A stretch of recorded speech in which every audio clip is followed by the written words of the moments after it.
push-ups. I've been doing sit-ups. I've been doing chin-ups. I've been doing pull-ups. I threw up once, but I'm okay now.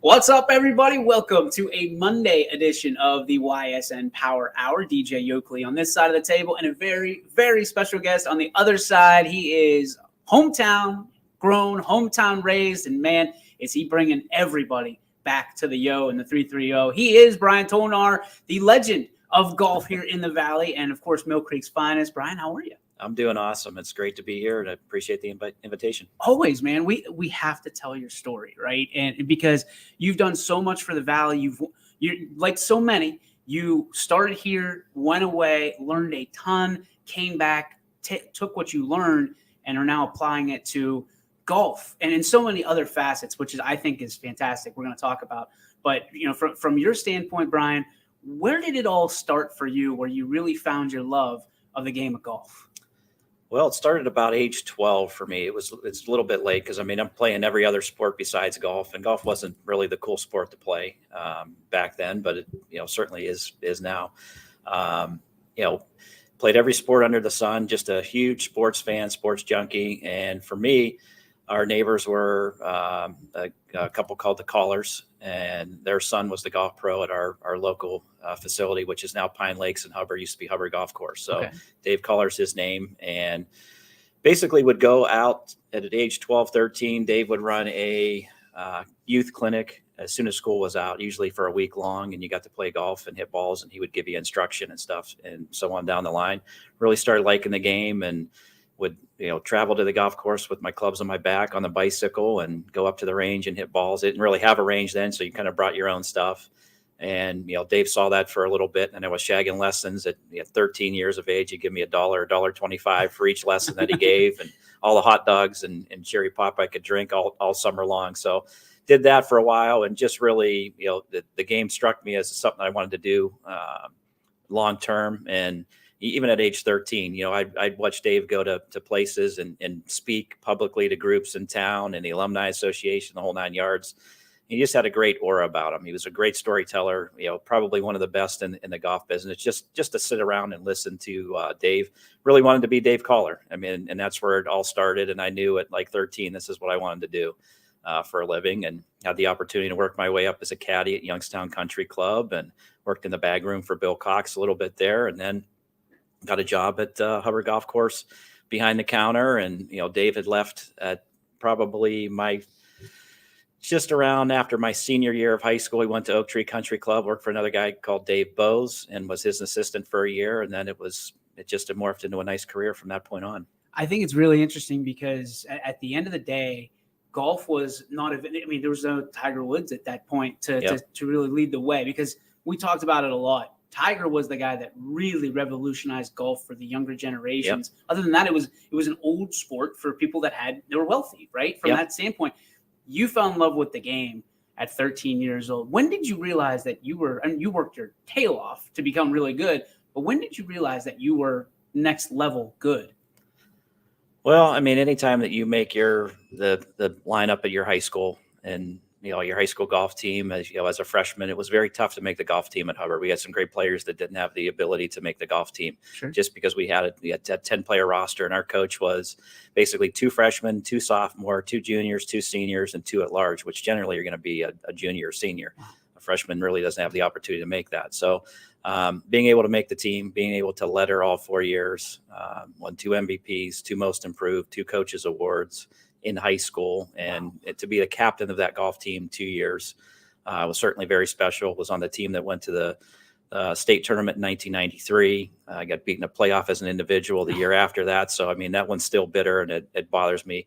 But, it's one of those things. You practice hard, you work hard. I enjoyed the practice aspects of it, hitting golf balls, chipping and putting, going out and play, and then coming back in and working on where you felt you were a little bit deficient. So, from that aspect of the sport, it was a lot of fun for me. So to be able to put the time in and do the prep work behind the scenes probably was the most enjoyable part about it. The tournaments were fun, and the matches and doing everything from that aspect was pretty unique. But, just the preparation and getting ready was the stuff that I really enjoyed. I love the fact that people following their dreams, pursuing their dreams. You're just a boy from Hubbard, and we talk about just a kid from East Palestine, all that stuff. And you're still following that dream to this day, and it's still leveling up. What did you learn? What were some of and people talk about Hubbard. It's a great school, school, kind of off the map when it comes to some things when, because people look at the Boardmans, the Moonies. I mean, Hubbard is very similar to East Palestine in the sense that you're kind of out of the way. So nobody focuses necessarily on that school. So you and I cut from the same cloth. Talk to me about what you wanted to do to put Hubbard on the map. To this day, Brian, you're still giving back to Hubbard in any way that you can. Talk to me about why you wanted to make the Eagle fly a little higher. Well, for me, they gave me the ability to have this career, and they gave me the ability to like golf by playing golf at Hubbard.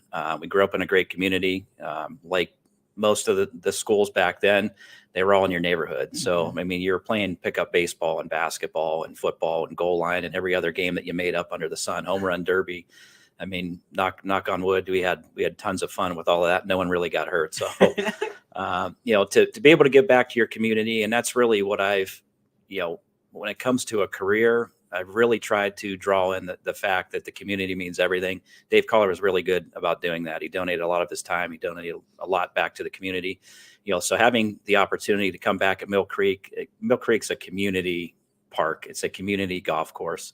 To be able to have that in your backyard and to promote that and to get people to play there and get people to start, how I did back in Hubbard, I think is vitally important. Hubbard community was always great to me. I had a phenomenal time. They were very supportive of everything that I've done, from an alumni to the whole 9 yards. So it's been a great journey. And anything I can do to get back to the school, I think is vitally important to make sure the kids have the same opportunities that I did. Because, you talk about sports. I mean, Hubbard brought on soccer my freshman year. They brought on volleyball my freshman year. We didn't really have too many sports, beyond the football, basketball, baseball, track. So to be able to expand and grow as the community and the school grew, it was pretty unique. Timing's everything, right? Timing's certainly everything. Being at the right place, at the right time is everything in life. What's your influences in golf? I mean, I know that you can probably go on and on and on and on, and I invite you to. I know golf's very important to you. I know there's the business aspect, and I'm going to bring this up a little bit later, but I'm so infatuated with you have developed the business of golf, and that's what you do essentially at Mill Creek. You bring people in from businesses and outings and just lessons and things. I mean, you have everything covered, and you had to go out to learn that, and you did, and you've brought it back to this valley, which we're so thankful. But how were you influenced early on by your family or friends in the game of golf or from a business standpoint? I mean, you have done such a great job of welding those two together, and that's why you've been so successful over the years. Thank you. Well, it starts with a lot of help at home. I've got great family, great parents, great aunts and uncles. They were the ones that would go to the golf course. Hey, do you want to tag along and come out and play? So having the opportunity to go out and spend some time with family, I think, is first and foremost. And that's really what I enjoy about golf, because you can do it beyond high school. You can do it beyond college. You can do it beyond, if you had the opportunity to play professional, you can play till you're 99 years old or 100 years old, because we have some folks that do that at Mill Creek. But from a professional standpoint, I work for some great people. Dave Collar, Michael Speech, who's now the head professional at Tippecanoe, worked for him as an assistant at Alliance. His family owned a clothing store in Hubbard. Speech, just men's and boys wear. So to have the background from a merchandising perspective, I thought was, pretty unique. He was extremely good at displays and presentation. And, he was always going to the PGA show, ordering stuff for people specifically, and basically had stuff sold before he brought it back. And at the end of the day, that's really what you're looking for. Everything in your shop has to sell. You're responsible. And he always joked and said, boy, if we don't sell this, I'm going to be eating this for Thanksgiving dinner. So, he was very good at the back end of pricing and inventory and margins and so on and so forth from his family's, bringing him up with the men's store in Hubbard. So, having that as a mentor, from a merchandising perspective is pretty cool.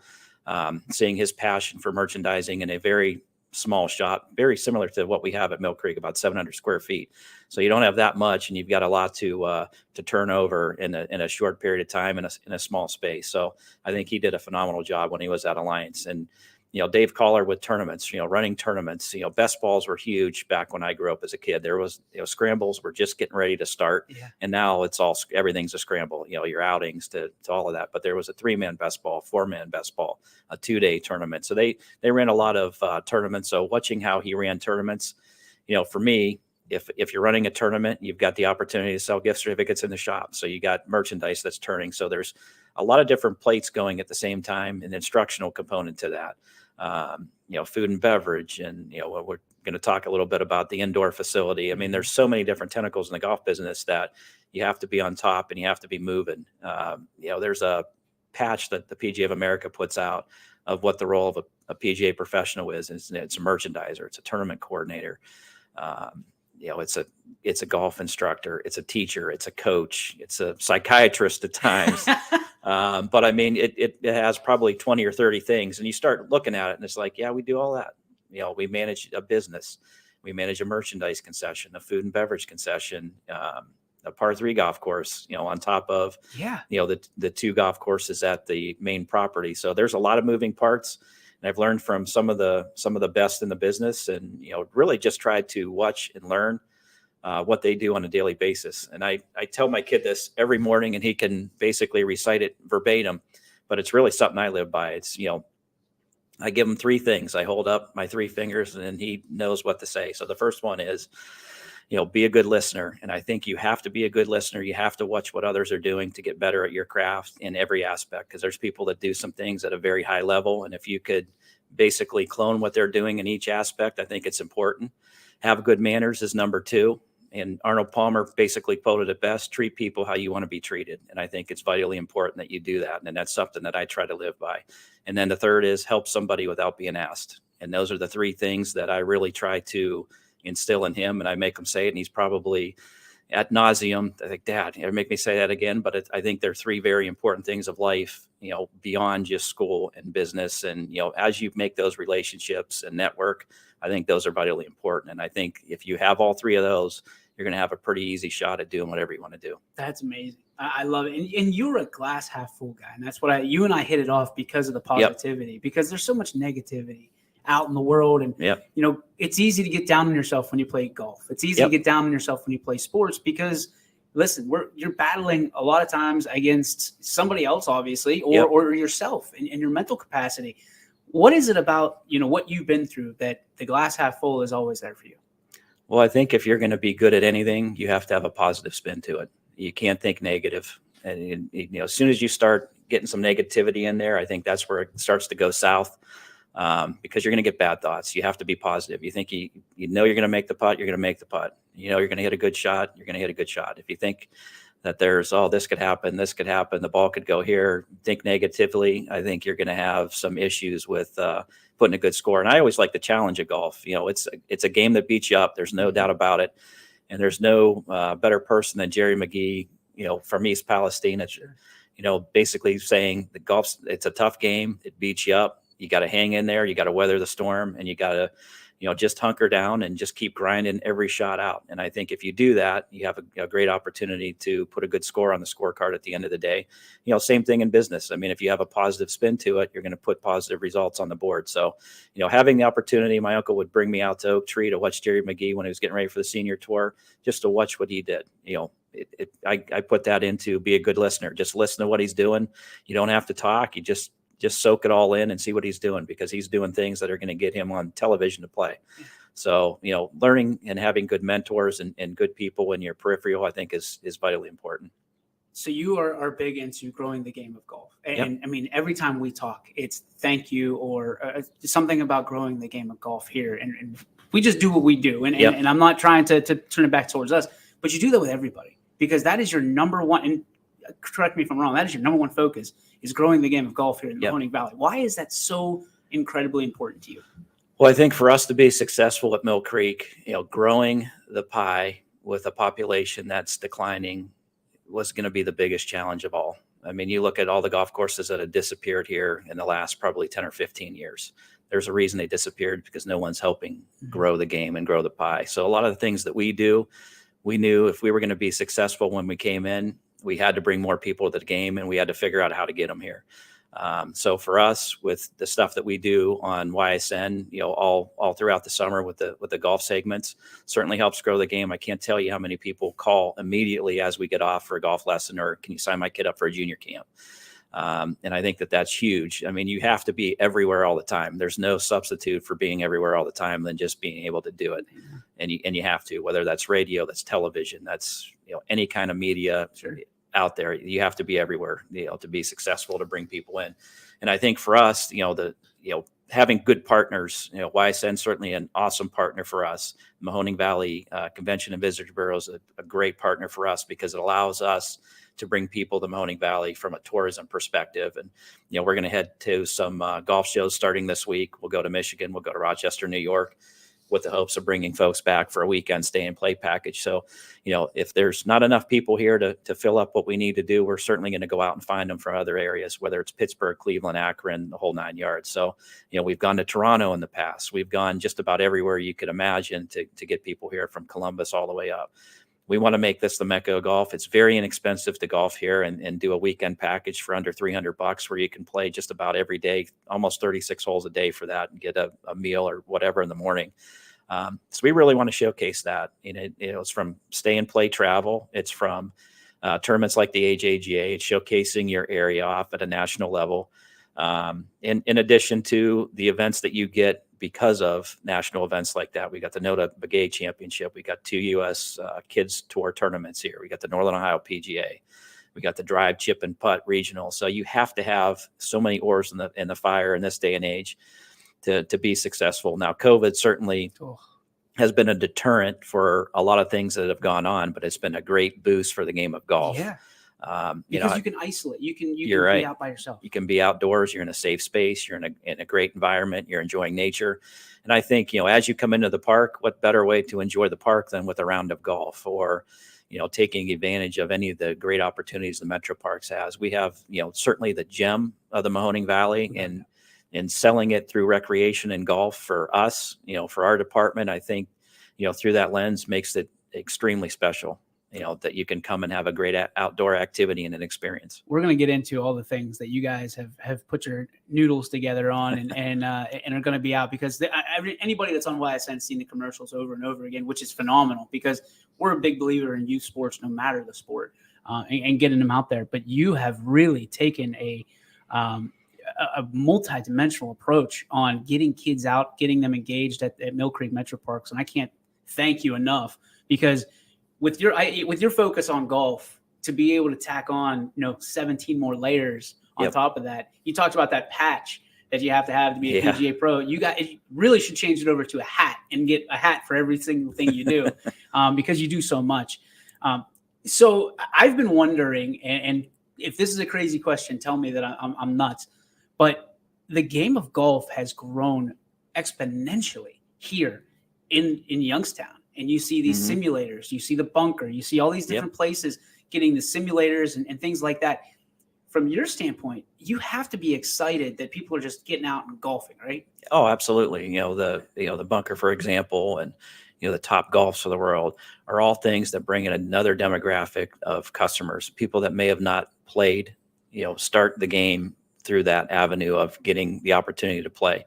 And 12 months of recreational opportunities is really what we're about at the Metro Park. So, having that opportunity to bring people in 12 months as opposed to our 8-month window when Mother Nature decides she wants to be cranky and shut you down for the year, having an outlet where you can go, I think is vitally important. bringing people in the game, every demographic, everywhere, every place, I think is vitally important to grow. Now, when Tiger Woods came to the game, this is probably one of the most interesting stats I think I've ever heard. When he came in 1997, entered the game, and that was Hello World at the Masters, he brought 3 million golfers with him to the game of golf. COVID, in the 2 years that we've had it, has brought 6.9 million golfers into the fray, which I think is unbelievable. It's doubled what Tiger brought in 97. So our staff at Mill Creek is phenomenal. Stacy Butler, our head professional, Ryan Turnbull, our assistant professional, both do a phenomenal job with teaching and lessons in the clinics and everything that we do at Mill Creek.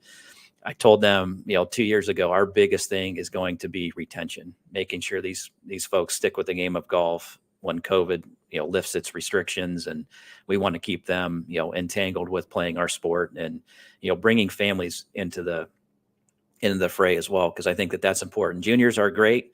And, when I was a kid, when you were like 12, 13, you're junior, go out after like 2, 3 o'clock or whatever. Now we want to get kids at 6, 7, 8 years old. And I think that that's the philosophy behind the drive, chip, and putt. Get them involved early. PGA Junior League's another component of that. Gives them a little bit of competition in a stress-free environment.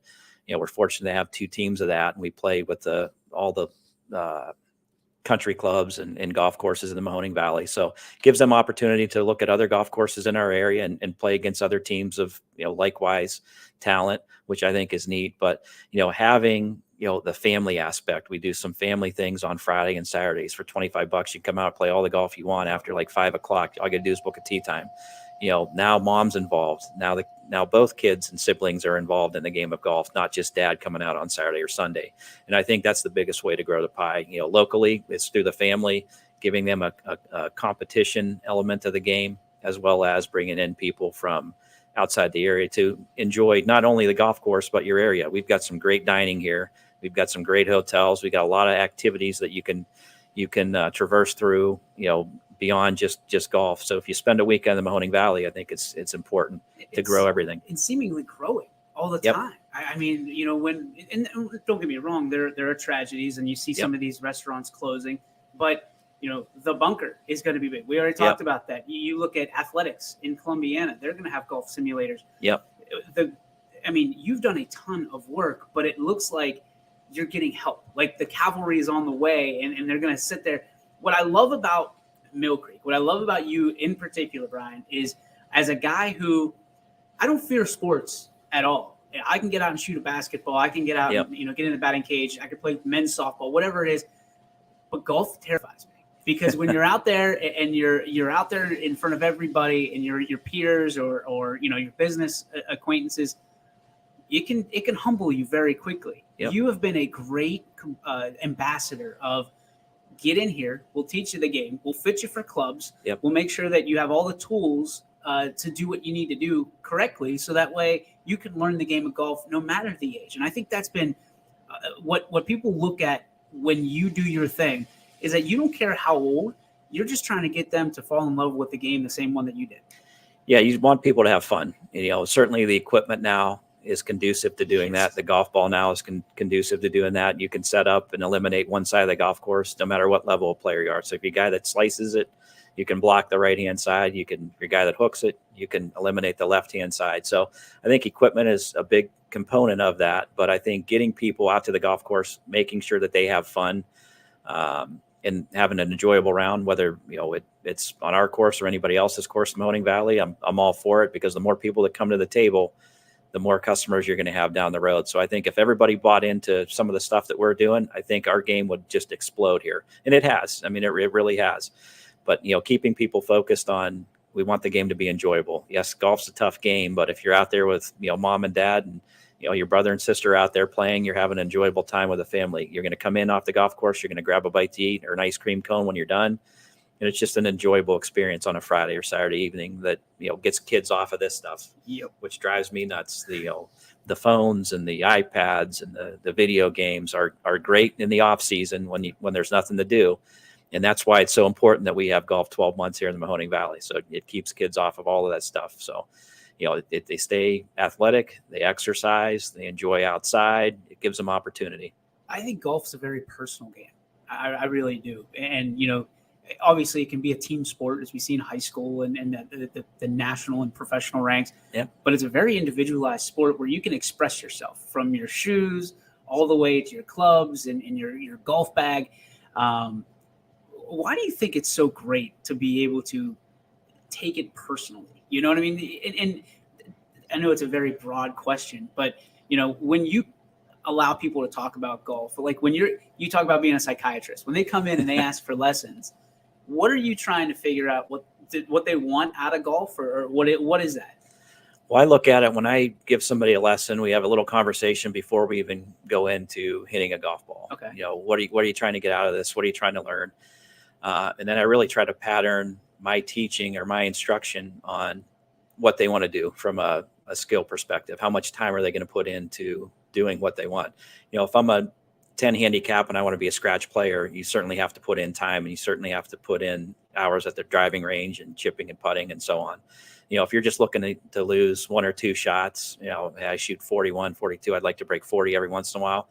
The mindset for that athlete's a little bit different. Or if it's a person that's trying to break 50 for the first time, or if it's a beginner, you have to look at what they're looking at, from that perspective. And then my teaching is based on their ability. I mean, it's, is there any limitations to your swing? Is there, any injuries that we're dealing with? We try to build a game that's going to give them the best opportunity to have fun when they go out to the golf course. And, there's certainly a lot of people that teach way better than I do, but I take what you have to offer in building your golf swing. I'm not trying to teach you how to swing like Tiger Woods, because not everybody's built like Tiger Woods. I'm not, and that goes down the road to any golf professional. I want to swing like Jack Nicklaus. Well, there was only one person that swings like that. Arnold Palmer said, swing your swing, because there's only one that's unique to you. Everybody's arms are different length. Everybody's height's different. Their muscle mass is different. So you have to build a golf swing based on what you have to work with and what they're willing to do and to get better. And, for some people, it's just, hey, I want to lose a shot or two. And that's relatively easy, because it's most of that is done with short game, or, getting an extra drive in the fairway. So you can tighten that up pretty quick. But, the player that's 50 that wants to shoot in the 30s is going to take a little while to get there. I think it's funny because you and I kind of sit on the same throne when it comes to people looking at what we do and going, well, that's not really a job. Like they sit behind their desk and they, your job is golf and my job is sports. And that's not really a job because we don't have problems. Oh, contraire, right? It's you and I are both half full when we look at that, but there's still challenges. So from that perspective, I'm interested, because I don't think I've ever asked you this. What is the most challenging part of all those hats that you wear? What is the part that you kind of go, ugh? Like when you get out of bed in the morning, you still bounce out of bed, but you're still like, ooh, man, I'm not looking forward to this today. Unfortunately, I don't have too many of those. I've got a lot of friends that are miserable going to work. Yep. And they're like, man, I can't wait to retire. I can't wait to do whatever. I just hate going to work. It's never been like that for me. I enjoy going to work. I enjoy being around people. I enjoy listening to the stories and listening to everything that goes on at a golf course, just with people, because there's a lot of great people in the world and you can learn a lot, whether you're not playing golf or not, but just, meeting them and, listening to them when they come for league or whatever the case may be, or come out for a golf outing after you haven't seen them for a little bit. So I think that aspect of it makes my job fun. Yeah. Now we certainly make it look easy. Stacy and Ryan and, my boss allow us the opportunity to make things look a lot easy, but behind the scenes, there's a lot of moving parts going on. Yeah. Just you're managing a multi-million-dollar business. You want it to be successful. And, I can go back to interviewing for the job and, probably one of the toughest questions are, what's one of your weaknesses? Cause you always get that at a job interview.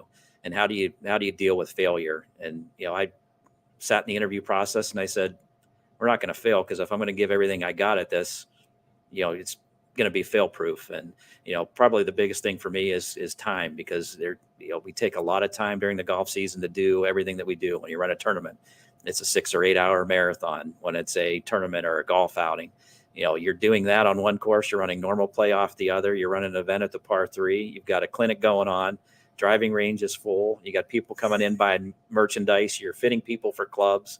So, I mean, there's a lot of moving parts. So your job and your career path does take a lot of time. I will say that.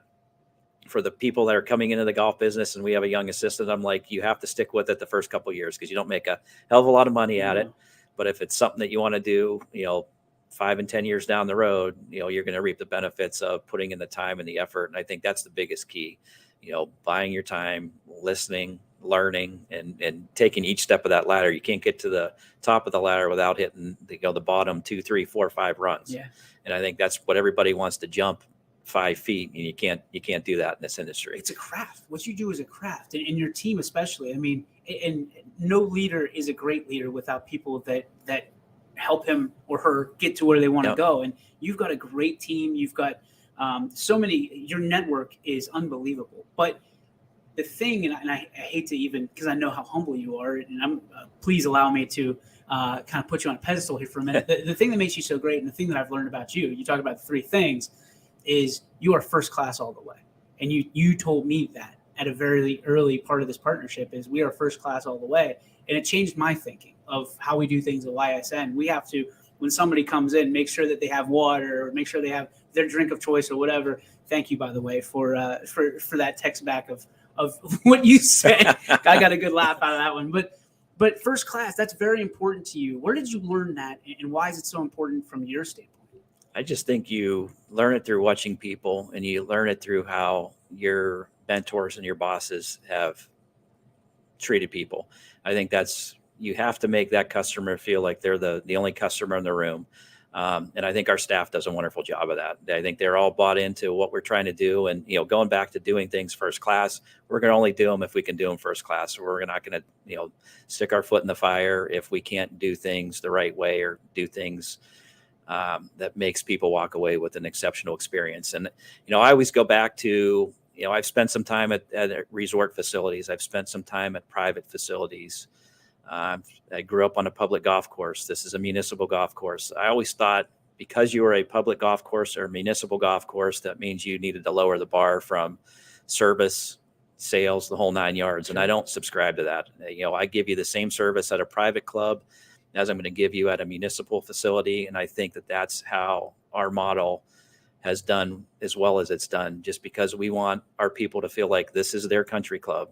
You might not be able to afford at a high-end, upper-end private facility, but when you're going to come to our municipal facility owned by a Metro Park system, you're going to get the same quality of experience and service when you walk in and you walk out that door. And I think that that's really the most important thing that we can do on a daily basis to really elevate the service level is, take care of the people that are taking care of you. I mean, our park and our golf course is funded by the taxpayers of Mahoning Valley. So, to be able to take care of them and give them something that they can be proud of when they have buddies that come into town and they want to play 18 holes on a Saturday morning, they're going to get that first class experience. And that's really what we're always trying to achieve. Oh, I love it, man. And Mill Creek Golf Course is my home now. I feel like I can walk into it. When I pick up a club, I'm still nervous as hell. Don't get me wrong. But I feel like I know that I'm going to see a smiling face, whether it's yours, and you make an attempt to literally be everywhere at all times, which I love, because they're getting you. They're getting Stacy, they're getting Ryan, they're getting everybody, and they know they get it's like cheers. Everybody knows your name whenever you come through. So, and there's something to that. We're going to get and talk about that first class experience about at Mill Creek and all the other things that you do at Mill Creek right after the break. We're here with Brian Tolnar, and he is letting it all spill. So make sure you get your comments in. If you want to ask some questions about the game of golf, or get you're still taking bookings right now, I'm assuming, for lessons, right? We are taking bookings for lessons. We've got our clinics and camps just out there as opposed to a couple weeks ago. So I mean, those are available. And then the recreation side, we also oversee not only golf but the recreation side of it. So there's a lot of things moving over there with Chris Bundy, our recreation manager, and everything that he's got on the plate. We're going to get into all of that when we come back right here on the Ysn Power Hour after this. Every customer has a story, and at Greenwood Chevrolet, we are committed to making sure it ends with you in the right vehicle. I get to be part of somebody's adventure, whether it's buying a car for the first time, helping them get approved, or finding the perfect car for their budget. I'm proud that people trust me with their finances. They trust me to take care of them, and they trust me with their story. I'm Tracy, and I'm ready to go the extra mile for you, only at Greenwood Chevrolet. Working with your family can be stressful at times. But because they're family, you know that you're going to get a loving, honest answer, even when things don't make sense, to any problem. Dealing with Medicare can be confusing and overwhelming. That's why here at Myers Family Insurance, we do our best to give you honest and caring answers to all of your questions. Family, like Medicare, isn't always perfect, but when you put others first, the results can be amazing. For all your Medicare needs, call Myers Family Insurance.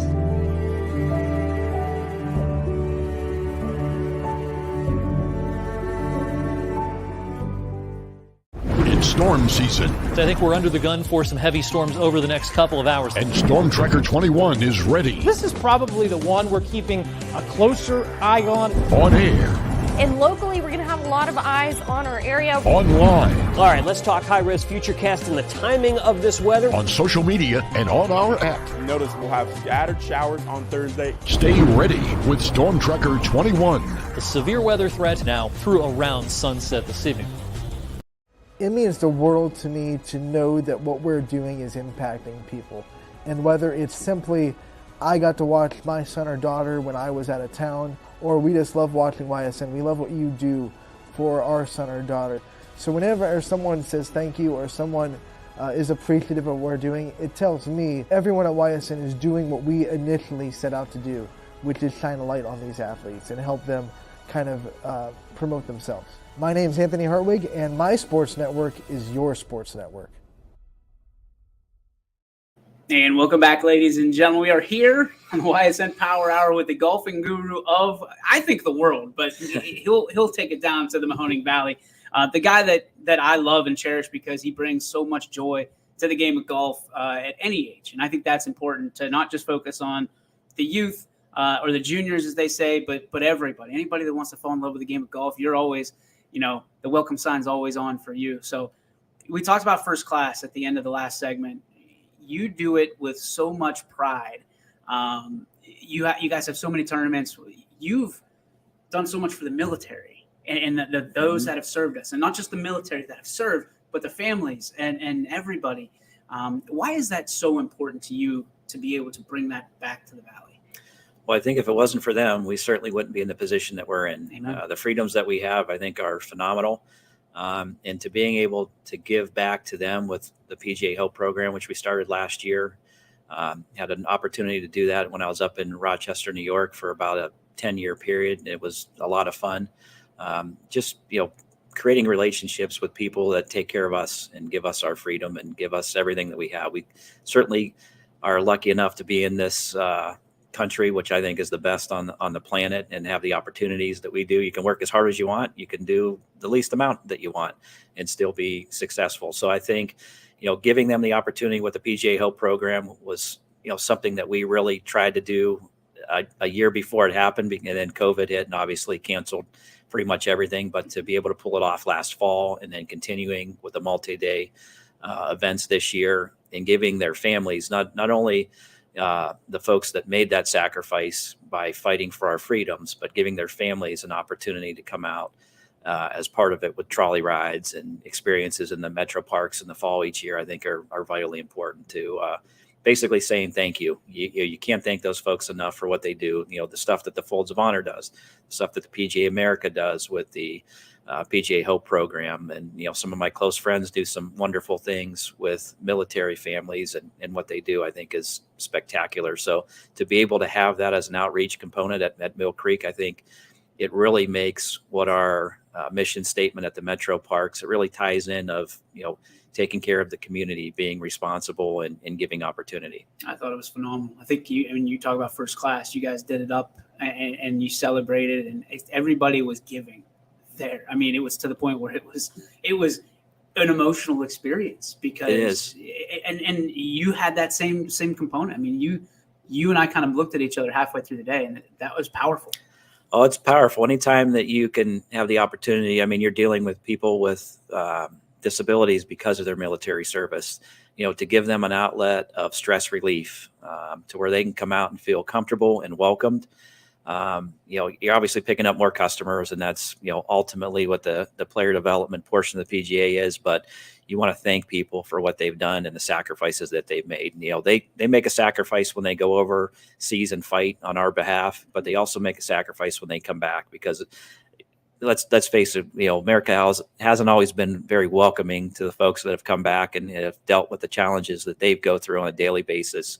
as therapy to everything that they see and what they do from a military perspective. So, to be able to give them an opportunity to feel comfortable, I mean, it's tough, and there's a lot of training that goes involved with that, and personal space is a big deal in the training, and where people feel comfortable. So there's a lot that we go through as PGA professionals to making sure everybody feels comfortable. But when it's all said and done, and the appreciation from the military folks, and just how your heart feels when you walk away from a program like that, I mean, it makes you swallow pretty hard, just to see that these guys go through a sacrifice with a missing limb on a daily basis from what they did to defend our freedom.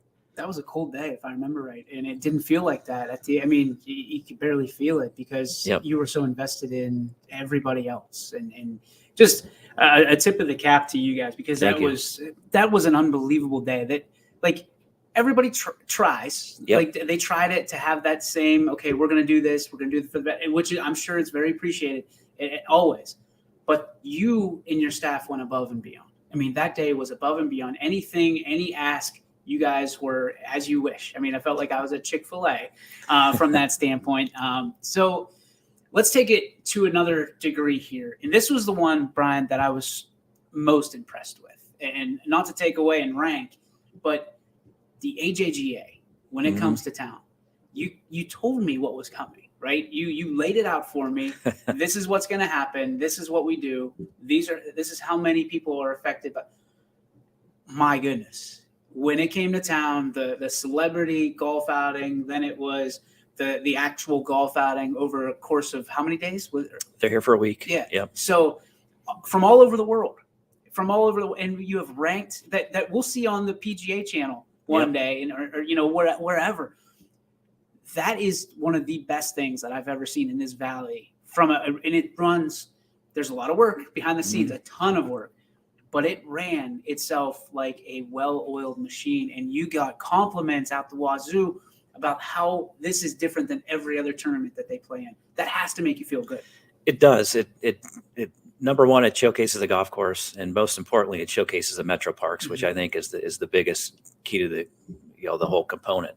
And it does that on a national level. Now, we certainly don't get there without the help and support of all the sponsors that are part of that. Mahoning Valley Hospital Foundation has been with us since year one. As a title sponsor, we'll have a new sponsor coming out here, shortly within a week or two. We'll make an announcement coming up, but we're excited for that, and we're excited for another 4 years of this event here in the Mahoning Valley. But anytime that you can bring a national event to your hometown, I think it's important. And one of the things that I had the opportunity to do when I was up in Western New York was to make that relationship. Now, keep in mind, Western New York, when I was up there, they hosted a PGA Championship, an LPGA Championship, the New York State Open. They had a nationwide tour event at Irondequoit Country Club, and they also had 6 AJGA events in Rochester, all in the same year. So, the magnitude of sponsorships, and when you throw the PGA of America in there and you throw LPGA, those are multi-million-dollar sponsorships. So to be able to host those, a New York State Open, and 6 of these AJGA events, which are not cheap to bring to your community, but the benefit on the back end of it, such as the benefit of the one that we host here in the Mahoning Valley, is the financial windfall that you get.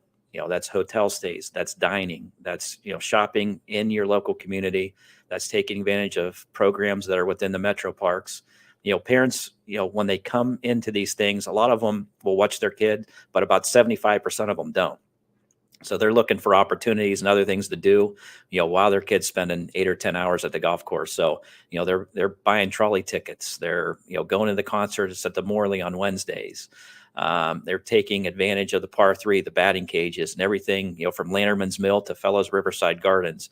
So to be able to give them an opportunity to jog in the park, as they drop their kid off, we had a lot of parents that said, "Hey, we love jogging here when we come here," and we mark this on our calendar every year because our event goes from up to age 13. So you've got families that have been here multiple years.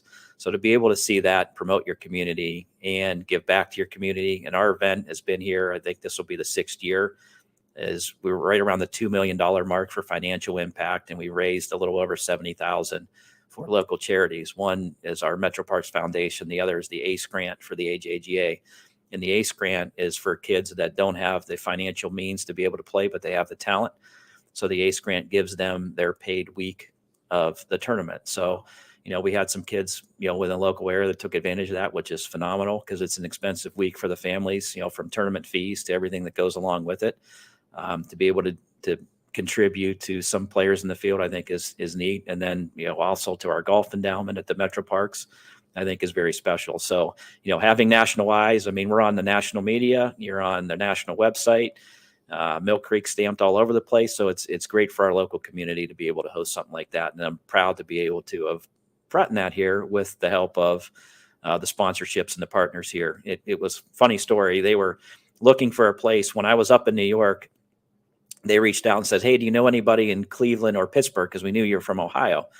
And I was just in the process of interviewing for the job. And I'm like, give me some time, give me about 6 months and I'll let you know. And if I figured if we, were lucky enough to get the job here, which we were, that we'd have the opportunity. I'm like, hey, meet me in the middle. How about, you're in both markets. You're in Pittsburgh. You're an hour from each. So, fortunately for us, they came out and did a couple site visits early on the first year that I was here. And in 2016, we started the tournament. So, it's been a fun journey ever since. And I think it was eye-opening for the staff here the first year, going through the process of it. Cause they, obviously I knew what to expect because we've hosted, several of these events up in New York, but, the first time you're always, you're looking everywhere and what do we need to do? And, it was one of the things that I knew what was going to happen. And then after the first year, like that was pretty cool. And then, it's just morphed into a multi-year event, which we're certainly grateful for to be able to host here in the Metro Parks.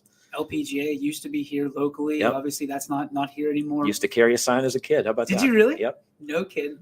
Where can you see, can you see the PGA or some fashion of it getting back involved in the Youngstown area, even including, even more so than the AJGA? I think it's going to, first of all, there's only about 1 or 2 facilities that are comparable to hosting an event with the lengths of the golf course and the setup. Obviously Avalon Lakes is one of those, but it takes an abundance of money to bring them in. You look at Firestone, who's lost their PGA Tour tournament. They have a senior tournament. Mm-hmm. Senior tournament's great, but it's not the income and everything that comes along with a PGA Tour regular division event. So, to have that not in the market, it's very tough to bring events to your, local market, if you will. We certainly have the facility for it. Avalon obviously would be the one because it can go anywhere to 7,700 yards up to whatever length that they need to. But the finances of a sponsor you're talking $10 or $15 million. So do you have to find that sponsor, or is that up to the PGA? Oh, you're helping a little bit with it. Yeah. You have to have somebody in the area. I mean, like Giant Eagle and Farmore and all of them, when they were here, they were here. Suma Healthcare for the exactly. Okay, gotcha. Yep. So I mean, you're a part of that deal, and then you're part of helping them sell tickets and the whole 9 yards. So it's a full. So you're basically an athletic director at that point. To an extent, yes. Okay. Yep, absolutely. So I think, those things have to be in line, and I just don't know that we have the firepower to be able to do that. And that's right not now. Disappointing. It's just that it's matter of fact, right? Yep. People think, oh, it'll just come back, and it's not that easy. People don't. No, it isn't. They don't realize how the sausage is cooked necessarily. They just like the taste of it at the end. So that's why I think it's interesting because when we lost that tournament, people were like, oh, it'll just be back in a couple of years. Nobody does things.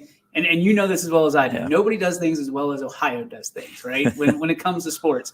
But there's a lot that goes into that stuff that people have no clue about. And from a business side, it's not necessarily, what the lawn looks like. It's everything that, goes into it. So when Oak Hill hosted the PGA Championship up in Rochester, which they've hosted a number of times, they bring in a tournament crew 2 years in advance that are on site for 2 years, selling tickets, promoting it in the local community 2 years in advance. Oh, my goodness. So, I mean, it takes a great deal of time to get from point A to point B, but those are all components of being able to host a major event like that. And I've heard horror stories about what happens to the actual course when it has to be PGA affiliated. I mean, you could burn out your grass. There's a whole lot of stuff that can go into it that nobody realizes because they come in, the dog and pony show, and they leave, and then you're left to kind of clean up the mess and make sure that it goes back to normal. Well, they certainly wear the golf course out, and they're double cutting and rolling, and that's very stressful to grass. And you're doing that, and usually a good summer month up here, which is hot, so you're trying to keep the grass alive, but you're trying to keep it at 13 on the stimp and, so on and so forth. So by the end of the week after the event, you're going to have one pro-am on that Monday after, and then you're going to shut it down for a week to just let the grass relax and, throw some fertilizer on there and kick it up a notch. But because you say to let the grass relax. That doesn't mean that the workers get any relaxation. Well, no. You guys don't get a week off. You guys double time a lot of that. Yeah. There's a lot of time involved with that for sure. All right, we're going to change gears here.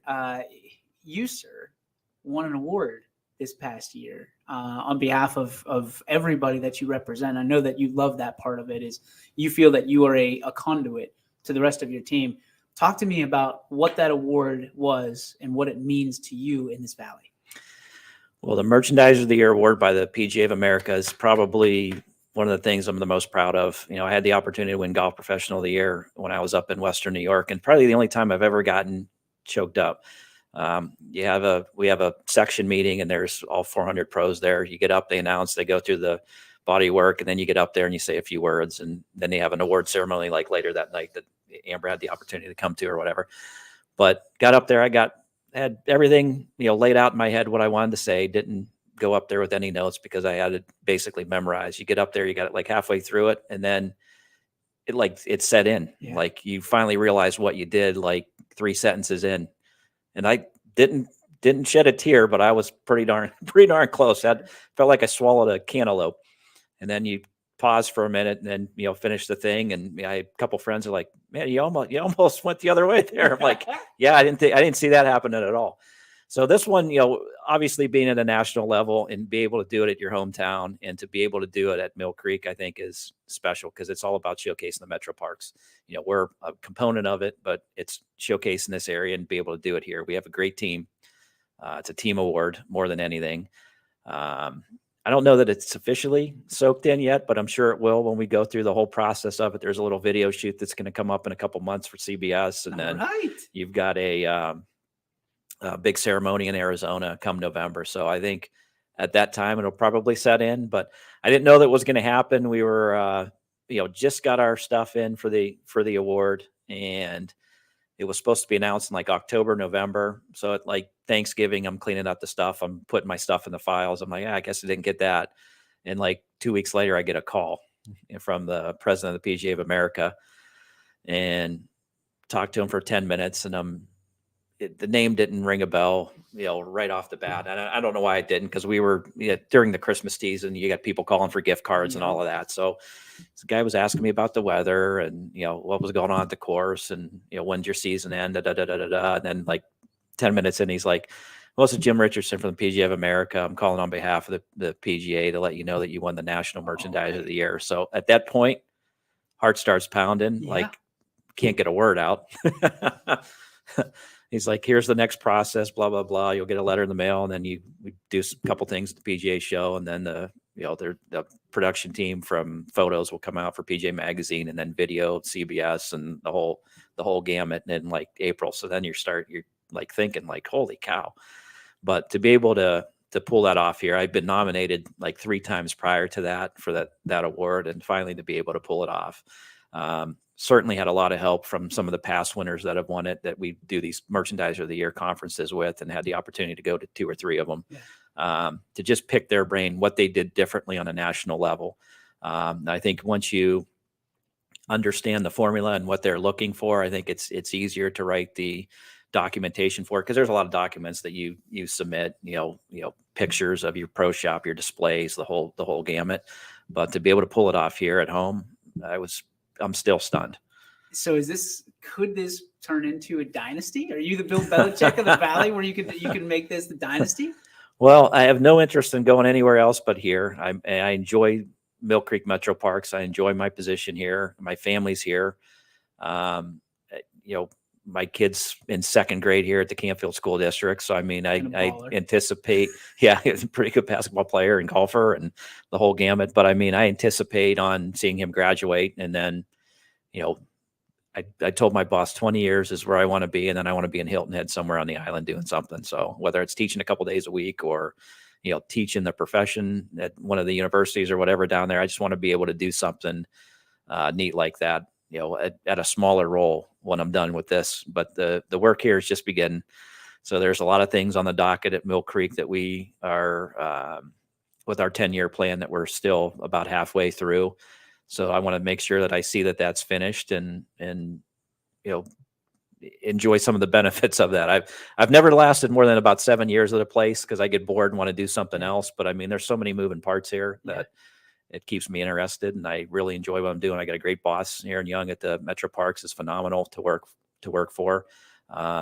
He's a black and white guy. There's no gray area, which I like, and I work well in that forum. In our team of directors, from development to community engagement to my fellow directors in finance and education and all that. I mean, it's just a great group of people to be around, and I'm just enjoying the ride. Well, let's wrap it up with a perfect segue, as you usually do, right into my next question. There's so much going on at Mill Creek, especially this year. We see that flag football now a thing, and you're a big part of that, big proponent for what that is in our valley, because we've seen it have so many different faces along the way in the last decade or so of flag football, maybe even getting close to 2 decades now of flag football, starting with the youth and going all the way up. Deck hockey is going to be at Mill Creek, which I love. I think that's awesome. And soccer. There's just 3 little components that are going on right now that are big to-dos, because it's the first time in a long time that we've put a lot of marketing behind it, and you want more people than ever to be able to take advantage of what Mill Creek has to offer. Talk about what those 3 specifically mean to the 2022-2023 year. Well, historically, our recreation department at the Metro Parks has always been a rent your field space, bring your own league type of department.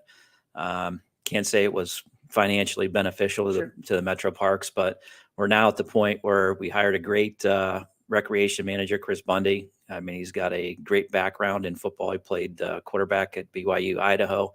So he's got a great sports background with him. Brings a lot to the table, and I think he does a phenomenal job. Adding our own leagues, your recreation department, you're supposed to do recreational things. That's in my opinion. It's just you be doing those. You should be running your own leagues. You should be running your own sports, your camps, clinics, you name it. They have a wonderful property at Rocky Ridge with the Wick Recreation Area. You've got baseball, softball, soccer fields there. We did flag football, and we do full pad football. We had done that in the past with Ursula and their freshman team. You got batting cages. You got a par 3 golf course. You have 3 different levels of playground. We have splash pad, volleyball, sand volleyball, deck hockey with the Pittsburgh Penguins Foundation donation of the rink that we have up there at the Memorial Pavilion. Maple syrup in the winter and sled hill. So, I mean, that property is really conducive to being able to do some special things. So to be able to bring flag football and how we're going to run the league with, basically having a draft for the kids. All the kids that play will have the opportunity to play. We'll have, the coaches who have the opportunity to get their kids. Each team will have 2 coaches, and you have the opportunity to get 2 kids. The rest of the kids will get drafted. So every team is fair. There's no stacked teams. We want the kids to walk away with a good experience and not get 0-12 at the end of the year. Mm-hmm. So we think by having a little draft combine for the kids, it'll be like, what they see in the NFL. So kids really watch, YouTube and how things go, to be able to give them the opportunity to be able to do that at Mill Creek through flag football, I think is going to be super awesome, for the kids and the coaches, and have the opportunity to have a cheer squad. We're adding a cheer squad. We want the sisters to be involved. If they're not playing flag football, they want to be a cheerleader. We're going to have that component to it. We're going to have some non-alcoholic tailgating that's components, with one of the local pizza establishments here. Well, they'll deliver and make it a fun family weekend for everybody. Playoffs, we're going to have that as well. Youth soccer, we started last year. Very popular in the spring. We're going to do a spring and a summer. We're going to do a spring and a fall flag football this year. Deck hockey was big. Pittsburgh Penguins did learn how to play last year. We had a youth league, and we also had an adult league. So, bringing those components, we're adding kickball, we're adding cornhole, we're adding tennis and pickleball. Wow. We did a disc golf tournament last year that sold out in a day. We have 2. We have a spring and a fall this year. So we're excited for those at the Metro Parks Farm. So, I mean, there's a lot of moving components at the Metro Parks, and to bring them all in, we have archery up at the farm as well. So we have 3 different archery camps this year. Last year, we went from historically having 6 or 8 kids to 30 in a waiting list. So we're going to do 3 of those this year. So, the concert series at Morley, we operate that. So you're going to see those every Wednesday throughout the course of summer. Movie nights, baseball for 50 and older. We're going to do a little clinic for them. So, I mean, there's some neat things that Chris and his staff are doing, but I mean, they're things that a recreation department should be doing. We want to get all the kids involved in basically any sport that they're interested in.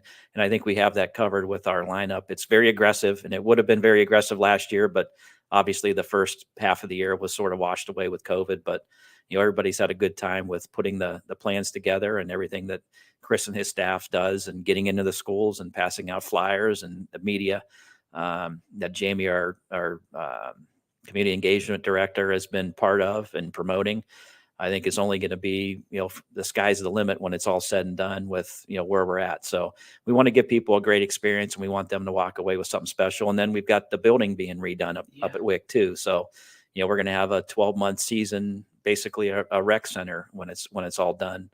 And that's really what we're looking for. We're looking for 12 months of sports, not just 8 months and then go away for 4, but we want to be 12 months. That is exciting. And I know there's nobody more on top of cloud 9 than you with that, because all the planning that's gone into it, the pushing, sometimes it can be a boulder, and you push this boulder, but other people have helped you along the way. And man, if you need to find me, I'm going to be up in Mill Creek almost as much as you are this spring and summer. So, Brian, I can't thank you enough. Congratulations on all your success. You've been such a gem of this valley to go away and to come back and to bring everything, the knowledge, the experience, and the ideas. And I think that's most important. The things that you want to do, you've barely scratched the surface on, and you've done so much, which is incredible. So thank you for all you do. Thank you for all you do for YSN, for our youth sports movement.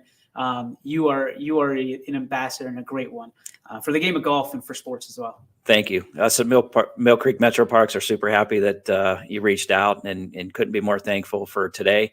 Just remember, Mill Creek Metro Parks, creating recreational fun since 1891. That's it, baby. And don't forget that you, my friend, will be back on Running Point, giving your tips and tricks and all the great things starting in early April. So about a month away. So excited for that. And as always, my friend, we will be seeing plenty of each other moving forward. Brian Tolnar, the living legend, the golf guru of the Valley, and so much more right here on Ysn Power Hour. That's going to wrap up our show for today.